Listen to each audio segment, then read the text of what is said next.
Bonsoir et bienvenue dans cette nouvelle édition. Ce soir, la rédaction reçoit Kamal Ibrahim, secrétaire général EFO de la Caisse de sécurité sociale de Mayotte. Bonsoir et merci à vous d'avoir accepté notre invitation. Bonsoir.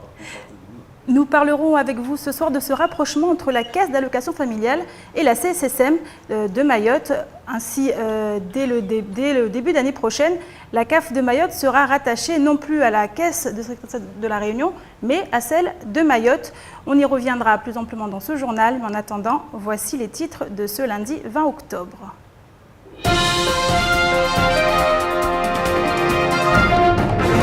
La formation au service de la réussite professionnelle. L'association Entreprendre au féminin y croit fermement. Les adhérents de l'association se sont ainsi vus offrir une formation de 3 jours qui devrait leur permettre d'améliorer leurs affaires. Les Hadj de retour à Mayotte, mais cette année, contrairement aux années précédentes, la joie des retrouvailles est quelque peu entachée par la menace Ebola. Et enfin, le ras-le-bol des habitants de Amjago. Ils dénoncent l'insalubrité dans laquelle se trouve leur commune.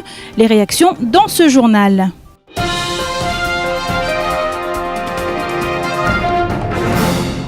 Les Hadj, entendez, les pèlerins sont de retour de la Mecque. Après plusieurs semaines d'absence, c'est avec une joie sans pareille qu'ils retrouvent leurs proches. Un accueil festif dès l'arrivée à l'aéroport, des événements religieux et culturels en leur honneur. Rien n'est trop beau pour fêter les retrouvailles. Seul ombre au tableau cette année, la menace Ebola qui plane sur eux. Durant plusieurs semaines, en effet, les Hadj ont côtoyé des personnes venant du monde entier et beaucoup se demandent s'ils n'ont pas été exposés à la maladie. Plusieurs dispositions ont été mises en place pour diagnostiquer chaque pèlerin. Ce matin, grand accueil populaire à Mamoudzou. Reportage Shakila Issouf.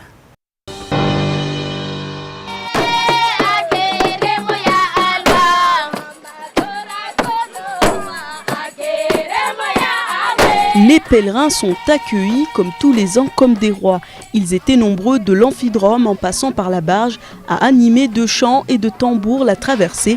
L'arrivée des Hadj en petit air, une grande fête venue des 4 coins de l'île. Les élèves des écoles coraniques, garçons et filles habillés pour l'occasion, invoquaient les noms des différents prophètes comme pour les remercier que leurs proches soient rentrés sains et saufs. Oui, là-bas il faut porter les masques là-bas. Moi tous les jours.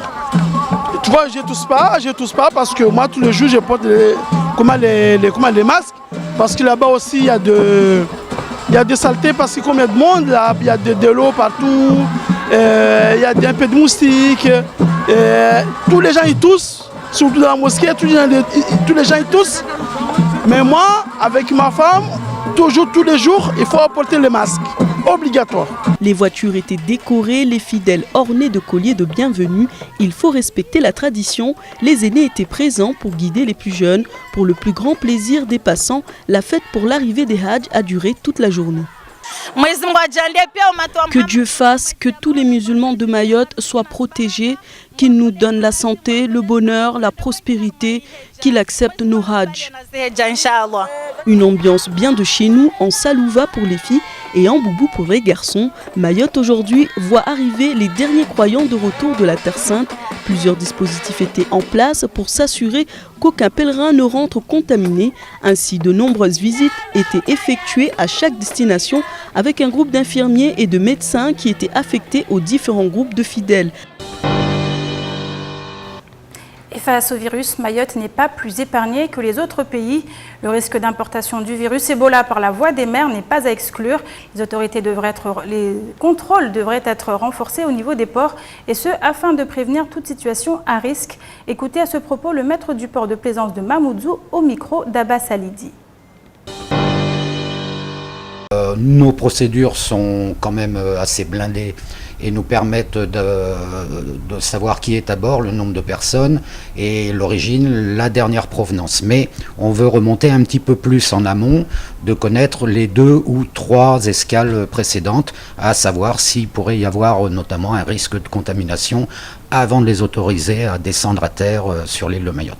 On travaille en étroite relation avec les affaires maritimes, la capitainerie, le port de Longoni, le commandant du port. Eux ont des procédures bien spécifiques qui sont dans le commerce. Nous sommes dans la plaisance. Donc on est un petit peu plus ouvert à des circulations provenant de divers pays ou dont on ne sait pas où exactement. Donc interpellation, on en parle, on essaye de trouver le moindre risque possible, de façon à ce qu'on soit sûr que le bateau qui escale à Mayotte, qui respecte toutes les procédures d'entrée, qui sont bien définies, bien respectées d'ailleurs, ne puisse pas nous contaminer tout simplement. Direction à présent le nord de l'île, à Amjago, où Latéral lance un cri du cœur pour dire stop au comportement d'incivilité de ses voisins. Il vit avec sa femme près d'un caniveau et tous les jours, c'est l'enfer sur terre. Des caniveaux qui sont remplis de détritus et même de cadavres d'animaux. Des odeurs insoutenables au quotidien. Un reportage, Shakila Issouf et Fred Souleymana.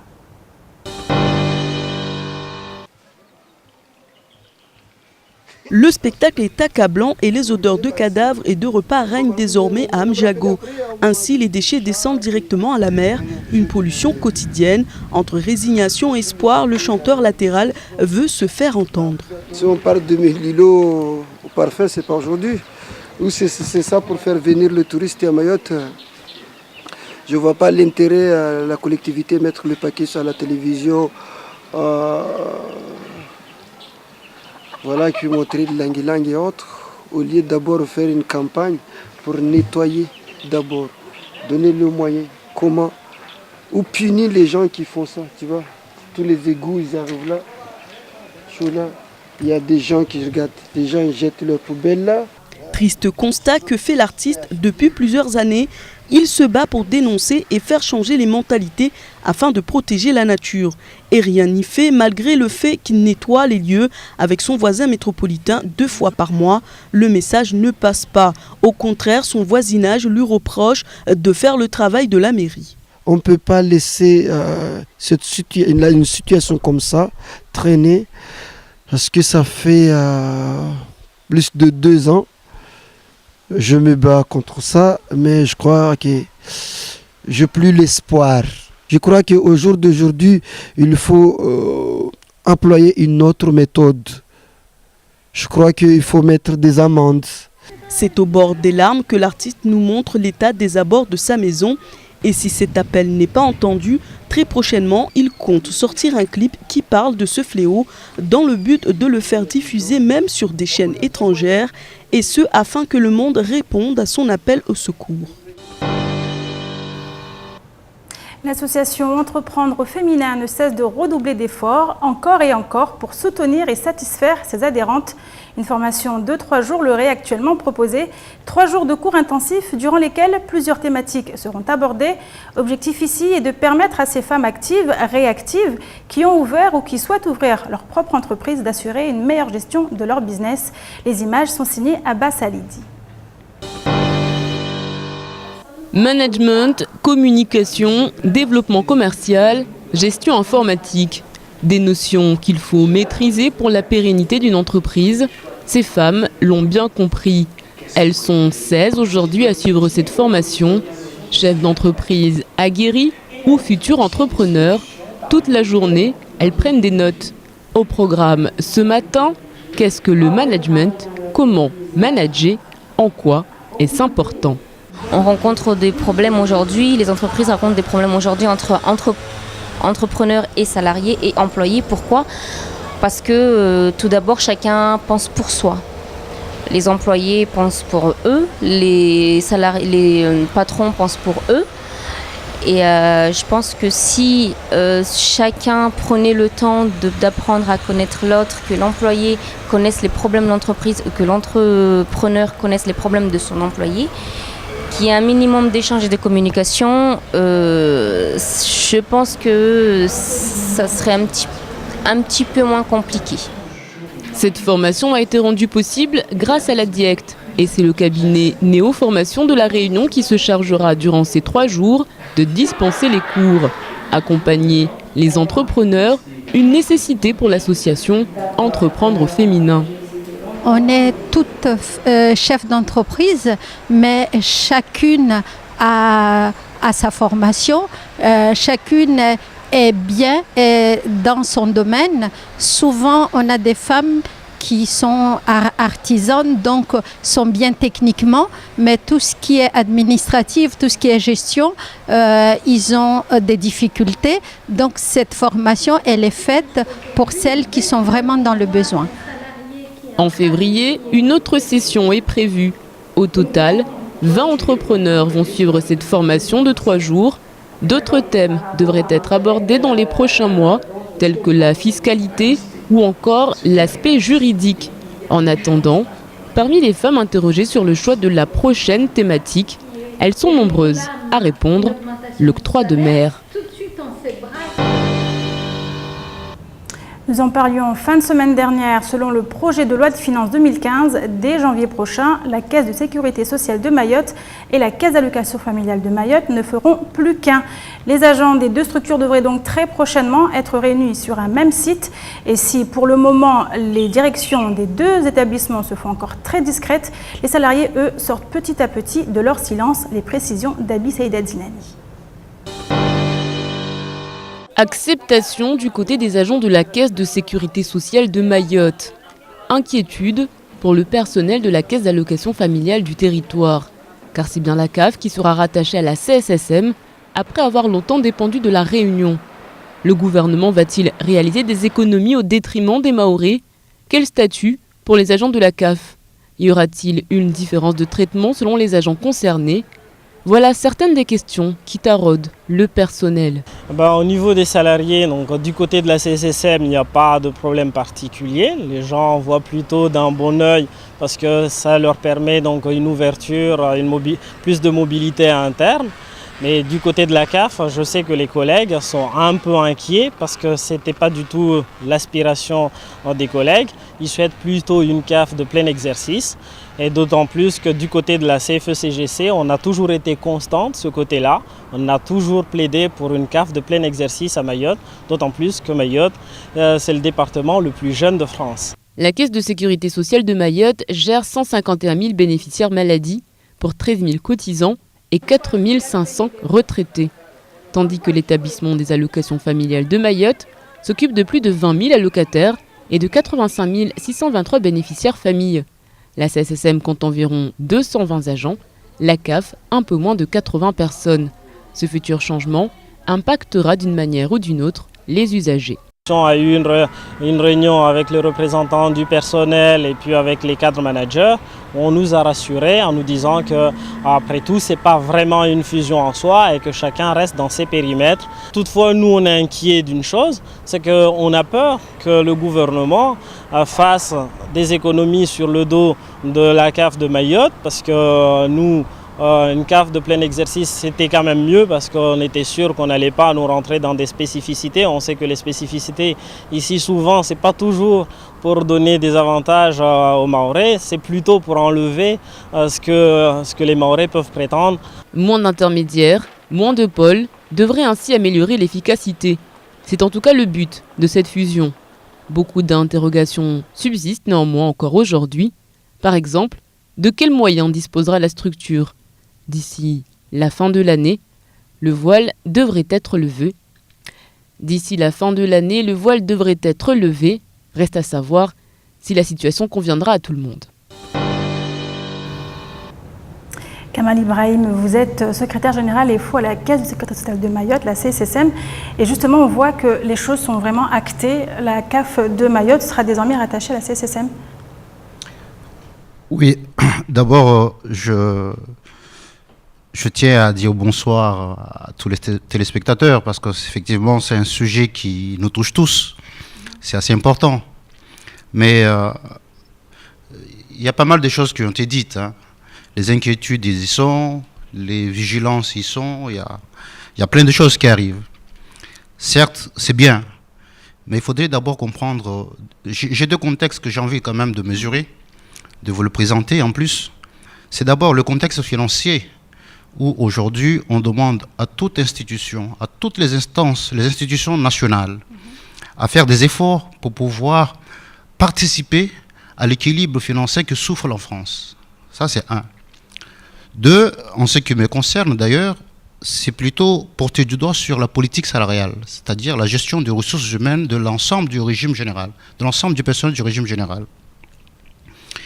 pour en tenir compte, c'est aussi d'accepter que depuis 10 ans, la couverture maladie à Mayotte est en marche. Depuis 10 ans, la famille est en marche. Depuis une bonne dizaine d'années, la retraite est en marche. Et que c'est une histoire qui est très courte. 10 ans, c'est rien. Moi, je me souviens, effectivement, je fais partie des cadres syndicaux à Mayotte quand on avait l'installation de l'établissement de la CAF Mayotte sous l'impulsion du parlementaire, en l'occurrence au nom de Mansour Kamardine. Il était question, effectivement, de voir un petit peu la gouvernance. Une CAF qui avait des personnels, mais qui le gouvernait, il fallait aller à la réunion pour chercher celui qui la gouverne. Et nous étions le premier, comme le dit le collègue, je suis entièrement d'accord avec lui. On était là pour dire, faisons attention, il faudrait que nous puissions créer une CAF Mayotte pour qu'elle soit gérée, elle soit autonome par des administrateurs. Soit les questions se sont posées à plusieurs séminaires, à plusieurs rendez-vous. Aujourd'hui, nous en sommes sous une autre forme. C'est une bonne chose ou pas, moi je ne suis pas là pour apprécier ou l'évaluer. Toujours est-il qu'aujourd'hui la CAF, elle va avoir son conseil d'administration, elle va avoir une direction, et elle va avoir un comptable, à l'instar de la caisse de sécurité sociale. On va être une famille, comme on l'a toujours été, une famille du régime général. Maintenant, la partie gestion administrative, j'ose penser que la direction, elle est là pour pouvoir mettre les éléments nécessaires à pouvoir le réussir. Parce qu'une fusion est une fusion. Une fusion, c'est un rendez-vous. Il y a beaucoup de choses à faire. Une fusion ou c'est un rattachement? Non, aujourd'hui, je ne sais pas quelle appellation elle va prendre. Mais il est clair que les choses sont bien avancées. C'est de dire que la CAF Mayotte et la sécurité sociale de Mayotte seront une entité. Une même entité. Vous comprenez? Oui. Les mêmes missions, les mêmes compétences. On va gérer la famille, on va gérer la retraite, on va gérer l'assurance maladie dans une enseigne et qui sera dirigée par un conseil d'administration, qui sera dirigée par un directeur, qui sera administré par un conseil d'administration, dirigé par un directeur et puis avec un administratif financier. Soit c'est une bonne chose, avec bien sûr un conseil d'administration qui sera pour la politique, le directeur qui sera pour diriger la gestion de ressources humaines et puis l'aspect technique pour que les choses avancent, et le conseil a un comptable qui est là pour l'équilibre financier. Ça, c'est une gestion à l'instar d'une gestion propre d'une caisse au niveau national. Maintenant, je pense que pour le deuxième point, il est clair qu'il y a des questions qui se posent. En ce qui concerne la politique salariale, il y a des choses peut-être qui étaient dites un bon moment, aujourd'hui ils arrivent, qui sont passées à côté. Il n'est pas trop tard pour que la CAF Mayotte et la sécurité sociale se mettent sur une étape pour éventuellement mettre en avant toutes les questions qui peuvent se poser et qui sont en quelque sorte interrogatoires, qui n'ont pas de réponse. Quelles sont les craintes par exemple des salariés ? Vous savez, quand il y a une fusion, il y a des gens qui sont déplacés, il y a des gens qui occupent d'autres emplois, il y a des gens que... Il y a pas mal de choses. Une fusion, c'est une nouvelle organisation qui demandera une nouvelle organisation. Donc quand il y a une nouvelle organisation, il y a des compétences certainement qui peuvent être déployées, il y a des services qui doivent grandir, il y a des services qui doivent être rétrécis, hein, vous comprenez? Donc des questions comme telles, effectivement, il ne faut pas que ça ait un impact négative à l'ensemble du personnel, qu'il soit CAF ou qu'il soit de la CCSM. Mais je pense qu'il n'est pas encore trop tard à ce que les gens se mettent sur une table pour pouvoir en discuter et puis mettre en avant tous ces points-là. Ça n'a pas encore été fait ? Pour l'instant, vous savez... Janvier, c'est très prochainement. Pour l'instant, vous savez, la décision, on l'entend, mais la décision, elle est encore dans les mains des parlementaires. Hein. Quand elle va arriver, effectivement, techniquement, les choses seront vues d'une autre manière. Ça ne serait pas comme ça, comme il y a une politique qui est instaurée et qu'on attend ce que ça soit mis en place. Mais j'appelle à l'ensemble de personnel CAF ou CCSM à faire attention de ne pas tomber non plus sur des petits pièges, des frustrations ou des mots de la rue, comme dit l'autre. Non, c'est une nouvelle organisation qui émane à une responsabilité de tout le monde, qu'il soit syndicat, qu'il soit administrateur, qu'il soit aussi administratif. Et puis à partir de ce moment-là, que nous puissions maîtriser effectivement ce rendez-vous. Ça, c'est un rendez-vous comme tout rendez-vous quand ça arrive. Et concrètement, ça va changer quoi pour les usagers ? Alors, ça a été dit, hein, je l'ai lu aussi un moment avec votre journal. où il y a une nouvelle habitation santé qui va regrouper la CAF, l'ARS et puis la SSM. C'est pour aussi une offre de soins qu'on a envie de donner aux usagers. Moi, j'ose penser que beaucoup des services ou beaucoup des initiatives sont prises, on est là pour bien servir. Et puis, je pense que ça fera aussi partie des éléments qui doivent être pris en compte pour que l'usager ne soit pas non plus celui qui est le dernier à avoir bénéficié, même si les distances pourront être, même s'il y a des éléments qu'on demandera à faire des efforts parce que ça prendra un peu plus du temps pour que ça soit bien fait, même si pour l'usager, je pense que regrouper un ensemble où on va leur proposer une seule adresse, où on va leur proposer une initiative, on va proposer un équilibre, ça ne fera qu'une bonne chose pour les usagers. Mais je pense que ce n'est pas la question. La CAF marche très très bien, même qu'elle soit à Kawini. Le 1er janvier, la CAF sera toujours à Kawini. La CCCM marche très très bien, on est au place mariage. La fusion de CAF administrativement va arriver. On se donnera certainement aussi un temps pour pouvoir l'organiser, pour que la mission de la CAF et la mission de la CCCM soient au service des usagers et non pas quelque chose qui heurte une sensibilité. Et administrativement parlant, ils n'auront rien à faire concrètement. Les choses se dérouleront comme auparavant. En grande partie, administrativement parlant, quelque chose qui s'ajoute, c'est plus simplement qu'il y aura un conseil d'administration au lieu que ça soit une antenne, un établissement de la CAF Réunion avec son conseil d'administration à la métropole, à la Réunion. Donc, en termes de gouvernance, c'est une harmonie et c'est une bonne chose.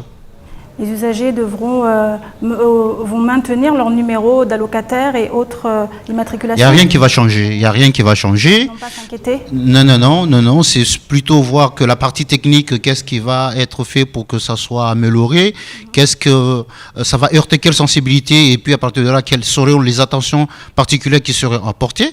Mais physiquement, je pense que le numéro d'allocataire, le numéro de... en ce moment, la distribution de la carte vitale est en cours. Je ne pense pas que parce qu'il y a une fusion CAF et CCCM qu'on va appeler... Vous comprenez? Non, mais les rendez-vous, ils seront là. Ceux qui est déjà initiés vont suivre son cours. Et puis, on va tous se mettre à travailler. On sait que récemment, il y a eu une vague d'émotions dans le monde syndical à Mayotte avec cette affaire des licenciements à Sodifram et EFO a beaucoup réagi. Est-ce que pour vous ici, vous voyez une porte pour le monde syndical de montrer que vous êtes quand même présent encore et que vous ne lâcherez pas? Par rapport EFO a été très réactif concernant Sodifram. Est-ce qu'ici, avec ces attentes et ces questionnements des salariés, est-ce qu'une carte a joué pour EFO? Oui, vous savez, quand on est syndicaliste, il faudrait se dire qu'on est là pour défendre les intérêts des salariés. Un licenciement, c'est un intérêt négatif pour le salarié. C'est une perte de salaire, une perte d'emploi, une perte d'exercice, une perte de faculté. Et je pense que, Dieu merci, en France, on est dans une république. Il y a des étapes à parcourir, il y a des étapes à traverser. Parfois, les étapes sont difficiles. C'est une des étapes. Peut-être la première, dire qu'il y a une grève. La deuxième, c'est cet appel à licenciement. Et puis la troisième, on verra ce qu'on va faire. Mais il est clair que quand on est syndicaliste, on ne peut pas se permettre de voir ce qui s'est passé d'une manière négative et puis rester sans rien faire. Nous l'avons senti. Malheureusement, la camarade qui était venue pendant 2 petites semaines pour essayer d'apaiser toute forme d'apaisement possible et amener tout le monde à la raison, ça n'a pas été peut-être... ce qui est arrivé à la fin. Bon, maintenant, je pense que ça va suivre son cours. Nous n'allons pas s'arrêter parce qu'il y a eu de licenciements, c'est clair et net. D'accord. On ne peut pas s'arrêter là. On n'est plus syndicaliste si on s'arrête là. On l'aura bien compris. On continue à cette édition avec cette nouvelle du retour de Mohamed Bakar. L'ancien président d'Anjouan sortira demain de son silence pour annoncer sa candidature aux élections présidentielles comoriennes de 2016 sur les ondes de Kwezi FM.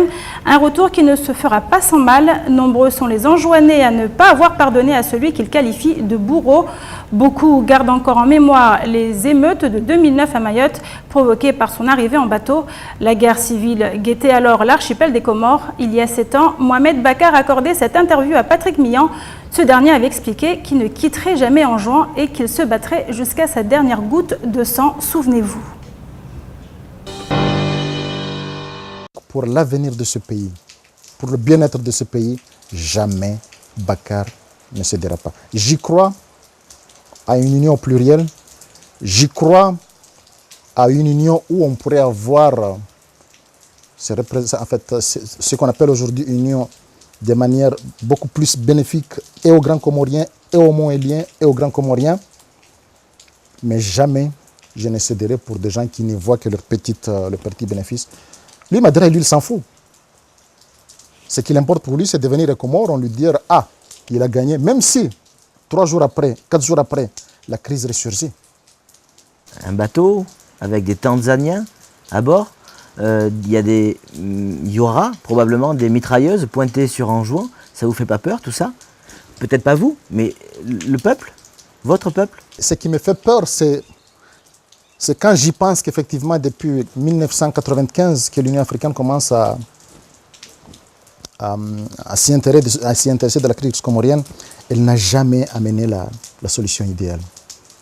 Il y a eu beaucoup de gens qui sont morts. Donc ce qui me fait peur, c'est ça. Mais ce n'est pas le fait qu'on vienne nous menacer avec des mitraillettes ou autre chose.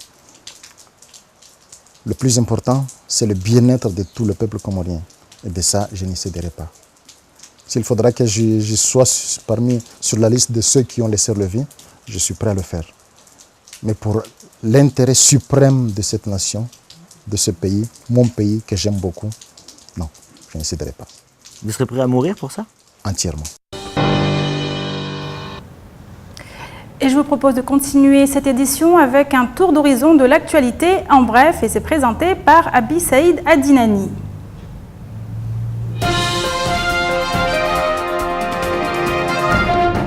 Le contrat de projet État-Conseil général 2014-2020 enregistre une baisse de 46,58%.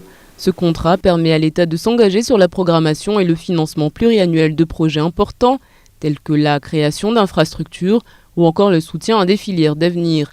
La mouture 2014-2020 a été très attendue, mais il faut s'attendre à des déceptions, dans la mesure où la part État n'excédera pas 180 millions d'euros, soit 157 millions de moins, ou 46,58% de baisse budgétaire par rapport au dernier contrat de projet, avec des fonds européens qui se limiteront à 347 millions, auxquels il faudra ajouter les 180 millions d'État du CPER 2014-2020, Mayotte arrivera tout juste au même niveau que 2008. La rédaction du document stratégique Mayotte 2025 a été lancée officiellement par François Hollande lors de sa visite en août. Objectif : programmer les rattrapages pour Mayotte en une dizaine d'années. La société civile et politique a été sollicitée pour plancher sur ce chantier, dont 7 thématiques ont été dégagées. L'atelier tissu économique développé a été confié au député Bouanali Saïd, la cohésion sociale et secteur sanitaire exemplaire au sénateur Tani Mohamed Swalihi, le dialogue solidaire pour la sûreté et la sécurité au sénateur Abdourahmane Swalihi. La thématique autour d'un cadre institutionnel performant a été confiée au député Ibrahim Aboubakar, qui lance aujourd'hui un rendez-vous. L'atelier se réunira mercredi 22 octobre 2014 à 8h30 au SMIAM. Il traitera notamment des ressources budgétaires et humaines des collectivités locales, de leurs compétences et de l'intercommunalité. Le préfet de Mayotte, Seymour Morsi, sera en visite dans la commune de Pamandzi mercredi prochain à partir de 15h30 avant une contribution sur la thématique Mayotte 2025 à partir de 16h30 place Congrès. La population est invitée à suivre cette visite, ainsi que les suivantes, le vendredi à partir de 15h à Mtsamboro, le mardi prochain à partir de 14h30 à Kongou, mercredi 29 à partir de 15h à Bandélé. Enfin, le représentant de l'État sera à Sada jeudi 30 à partir de 8h30 et à Dzaoudi l'abattoir vendredi 31 à partir de 14h30. Dans chaque commune, les élus seront invités à présenter les problématiques auxquelles ils sont confrontés, ainsi que les projets communaux. Chaque visite sera également l'occasion d'un point sur Mayotte 2025.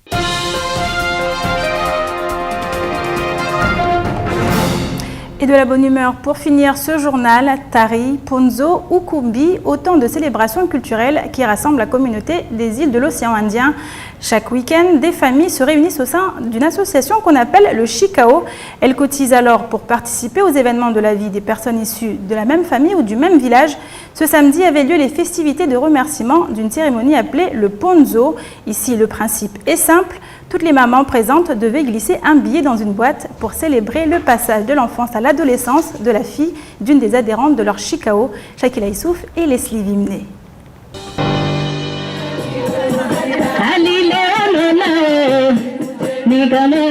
Elles sont embottées, parfumées, bien coiffées les mamans. La danse du tari est très appréciée par les femmes. L'occasion leur est donnée de chanter. Certaines sont très populaires pour leur qualité vocale. Elles font une sorte de concert devant les femmes du village. Elles sont de Mdomoni à Anjouan. Ces événements sont organisés afin de garder le lien entre communautés.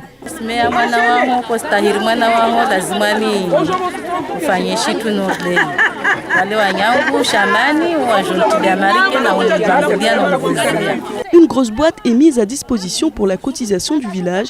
En général, le tari accueille plus de monde, mais faute d'électricité, bon nombre de mamans sont reparties chez elles.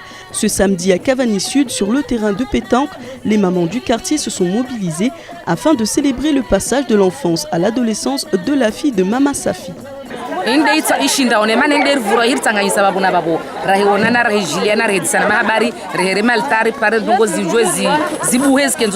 Fiers de leurs coutumes et leurs traditions, ces mamans pensent au moment où tout cela disparaîtra. Pour elles, si leur culture n'est pas préservée, c'est la mort de l'Anjouanais même qui sera signée. Mais pour le moment, elles profitent de ces moments, chaque instant et minute compte pour ne pas oublier d'où elles viennent et qui elles sont.